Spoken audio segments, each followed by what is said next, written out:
Sveiki, šiandien mes kalbėsime apie Vilnių. Štai čia yra Vilniaus herbas.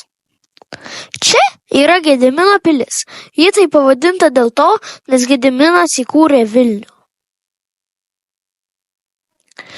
Štai čia yra Vinco Kudirkos statula. Jis yra toks garsus ir turi savo statulą dėl to, kad jis sukūrė Lietuvos himną.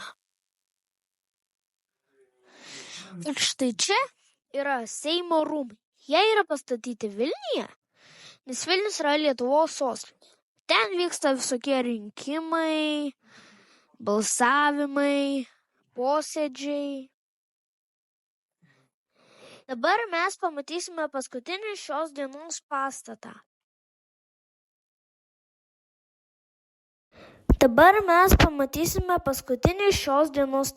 Taip, tai yra televizijos bokštas. Jis yra labai svarbus.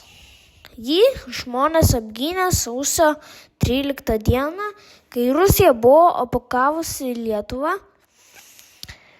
Jis yra pastatytas Vilniuje, nes Vilnius yra Lietuvos sostinė. Jis labai svarbus.